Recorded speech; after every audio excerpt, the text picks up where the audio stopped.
दोस्तों कैसे हैं आप सब। स्वागत है आप सबका फिर से एक न्यू वैकेंसी के साथ। आज के इस वीडियो में हम बात करने वाले हैं मिनिस्ट्री ऑफ रेलवे की तरफ से डिप्लोमा और बी टेक वालों के लिए वैकेंसी आई हुई है। यहाँ पर लगभग सभी ब्रांचों के लिए वैकेंसी है। अगर हम बात करें आपकी एलिजिबल ब्रांचों की तो यहाँ पर सिविल, इलेक्ट्रिकल, इलेक्ट्रॉनिक और कंप्यूटर साइंस इंजीनियर्स एलिजिबल रहेंगे। आपकी डायरेक्ट भर्ती है, कोई भी एग्ज़ाम नहीं होगा और ना तो यहाँ पर कोई आपकी एग्जामिनेशन फीस लगने वाली है। और क्या बताया गया है इनके ऑफिशियल नोटिस में, उसमें आगे जाने से पहले अगर आप हमारे चैनल पर नए हैं तो वीडियो को लाइक और यूट्यूब पर सबसे ज़्यादा जॉब्स अपडेट पाने के लिए चैनल को भी सब्सक्राइब कर लें, ताकि सिविल इंजीनियरिंग से संबंधित किसी भी लेटेस्ट जॉब का अपडेट आपसे मिस ना हो। और आप प्रीमियम टाइप जॉब्स के लिए हमारे टेलीग्राम चैनल और व्हाट्सएप ग्रुप को जरूर ज्वाइन कर लें, लिंक वीडियो के डिस्क्रिप्शन में दिया गया है। तो हम हैं इनके ऑफिशियल नोटिस पर। नोटिस आपका राइट्स लिमिटेड की तरफ से जारी किया गया है। अगर हम बात करें राइट्स लिमिटेड की तो ये आपकी एक मिनीरत्न कंपनी है, गवर्नमेंट ऑफ इंडिया का एंटरप्राइजेज है और मिनिस्ट्री ऑफ रेलवे में आती है। तो इनकी तरफ से काफ़ी पोजीशंस के लिए वैकेंसी निकाली गई है। यहाँ पर डिप्लोमा और बी टेक वाले एलिजिबल रहेंगे। मैकेनिकल को छोड़कर यहाँ पर लगभग सभी ब्रांचों को एलिजिबल किया गया है और सैलरी भी यहाँ पर आपको काफ़ी अच्छी मिलने वाली है। वीडियो में आगे जाने से पहले हम बात कर लेते हैं आपके एलिजिबिलिटी क्राइटेरिया के बारे में। तो जिन भी दोस्तों ने हमारे बी टेक या फिर डिप्लोमा किया है इन रिलेवेंट ब्रांच में और मिनिमम आपके पास 2 साल का एक्सपीरियंस है, आप यहाँ पर एलिजिबल रहेंगे। अब बात कर लेते हैं आपकी वैकेंसी डिटेल के बारे में। तो सबसे पहले यहाँ पर आपको आपका वैकेंसी नंबर बताया गया है, फिर आपको बताया है कि यहाँ पर आपकी किस पोस्ट के लिए वैकेंसी रहने वाली है और टोटल नंबर ऑफ पोस्ट आपकी यहाँ पर क्या रहेगी। सबसे पहली वैकेंसी यहाँ पर आपकी रहने वाली है रेसिडेंट इंजीनियर के लिए, यहाँ पर सिविल इंजीनियर एलिजिबल रहेंगे। नेक्स्ट वैकेंसी यहाँ पर आपकी रहने वाली है रेसिडेंट इंजीनियर, यहाँ पर इलेक्ट्रिकल और इलेक्ट्रॉनिक इंजीनियर्स को एलिजिबल किया गया है। असिस्टेंट इंजीनियर सिविल के लिए वैकेंसी है, असिस्टेंट इंजीनियर इलेक्ट्रिकल के लिए वैकेंसी है। नेक्स्ट वैकेंसी यहाँ पर आपकी असिस्टेंट इंजीनियर के लिए रहेगी, यहाँ पर इलेक्ट्रिकल वाले एलिजिबल रहेंगे। और नेक्स्ट वैकेंसी यहाँ पर आपकी रहने वाली है असिस्टेंट इंजीनियर ट्रैक के लिए। नेक्स्ट वैकेंसी यहाँ पर आपकी फिर असिस्टेंट इंजीनियर के लिए है। अगली वैकेंसी यहाँ पर आपकी रहने वाली है असिस्टेंट इंजीनियर इंस्पेक्शन, टेस्टिंग और सिग्नल के लिए। नेक्स्ट वैकेंसी भी आपकी सेम रहने वाली है। अगली वैकेंसी यहाँ पर आपकी रहने वाली है एई के लिए, ट्रैक डिटेक्शन एंड इंटरलॉकिंग में। और अगली वैकेंसी यहाँ पर आपकी रहने वाली है एई ट्रैक डिटेक्शन और इंटरलॉकिंग के लिए। अगली वैकेंसी यहाँ पर आपकी रहने वाली है साइट इंजीनियर अर्थवर्क, ट्रैक और कोऑर्डिनेशन के लिए। साइट इंजीनियर इलेक्ट्रिकल के लिए वैकेंसी है और साइट इंजीनियर के लिए वैकेंसी है यहाँ पर जो है electrical, electronic, telecommunication engineers eligible रहेंगे। अब बात कर लेते हैं आपकी एज लिमिट के बारे में। तो यहाँ पर आपकी पहले और दूसरे नंबर पर जो वैकेंसी है उसके लिए मैक्सिमम एज लिमिट है 50 ईयर और बाकी की जो आपकी बची वैकेंसी उसके लिए मैक्सिमम एज लिमिट है आपकी 40 ईयर। एज का कट ऑफ आपका 1/1/2023 के हिसाब से रखा जाएगा। नेक्स्ट हम बात कर लेते हैं आपकी मिनिमम क्वालिफिकेशन और वर्क एक्सपीरियंस के बारे में। आपकी किस पोजीशन पर वैकेंसी रहेगी, नंबर ऑफ पोस्ट आपकी क्या रहेंगी, लोकेशन आपकी क्या रहेगी, मिनिमम क्वालिफिकेशन आपसे क्या मांगी गई है, मिनिमम जनरल एक्सपीरियंस आपके पास कितना होना चाहिए और मिनिमम रिलेवेंट एक्सपीरियंस आपके पास कितना होना चाहिए। सबसे पहली वैकेंसी यहाँ पर आपकी रहने वाली है रेसिडेंट इंजीनियर सिविल के लिए। एजुकेशनल क्वालिफिकेशन में आपको बताया है अगर आपने फुल टाइम में बी टेक किया है सिविल इंजीनियरिंग में आप यहाँ पर एलिजिबल रहेंगे। मिनिमम जनरल एक्सपीरियंस में आपको बताया है कि मिनिमम आपके पास 12 ईयर का एक्सपीरियंस होना चाहिए। अगर आपके पास रेलवे डिपार्टमेंट का मिनिमम 6 ईयर का एक्सपीरियंस है तो आप यहाँ पर एलिजिबल रहेंगे। वर्क लोकेशन यहाँ पर आपकी वडोदरा रहने वाली है।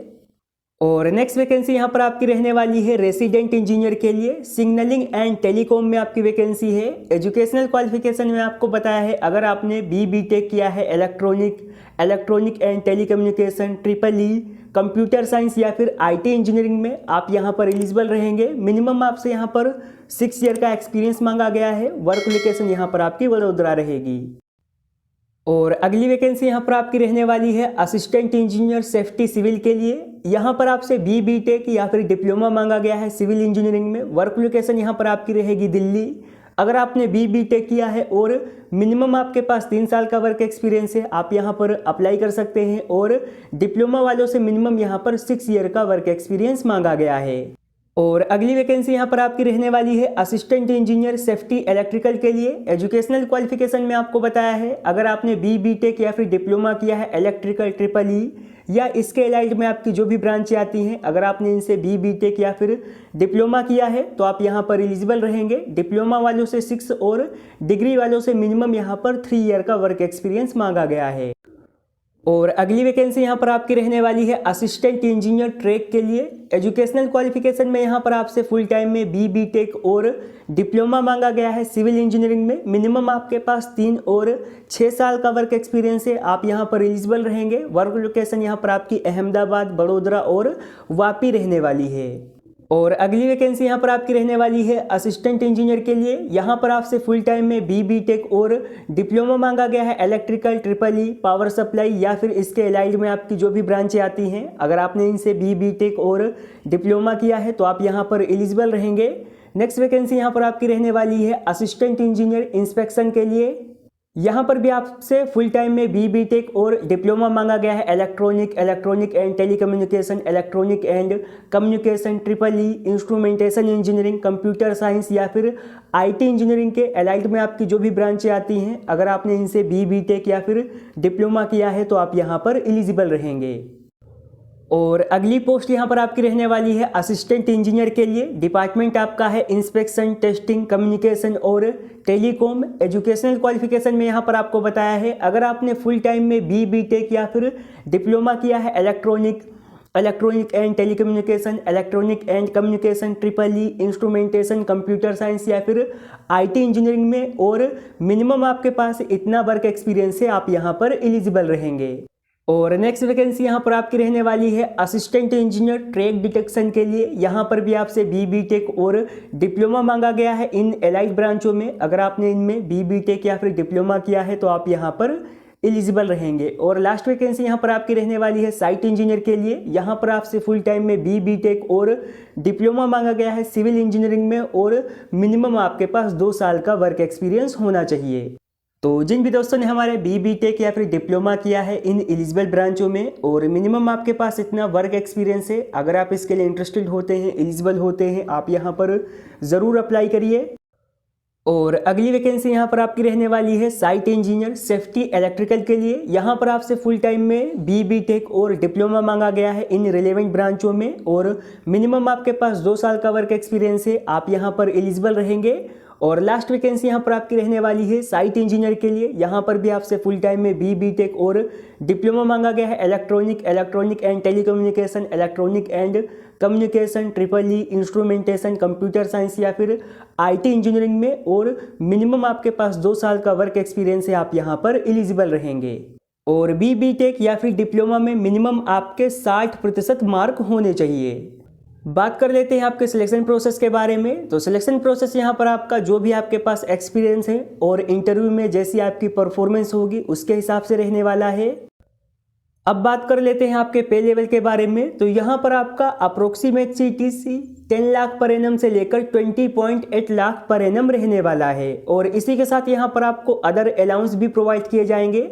अब बात कर लेते हैं आपके एप्लीकेशन फ़ी के बारे में। तो यहाँ पर किसी भी कैटेगरी के लिए कोई भी एप्लीकेशन फ़ीस नहीं रखी गई है।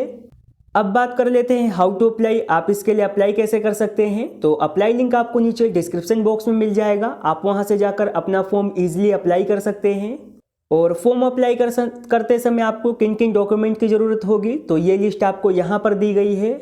अब बात कर लेते हैं आपके सिलेक्शन प्रोसेस के बारे में। तो सिलेक्शन प्रोसेस यहाँ पर आपका डायरेक्ट इंटरव्यू के आधार पर रहेगा। यहाँ पर आप देख सकते हैं कि आपका इंटरव्यू कब और कहाँ होने वाला है। और नेक्स्ट हम बात कर लेते हैं आपकी इंपॉर्टेंट डेटों के बारे में। तो फॉर्म ऑनलाइन होने आपके शुरू हो चुके हैं 2 जनवरी से, और लास्ट डेट यहाँ पर आपकी 11 जनवरी रहने वाली है।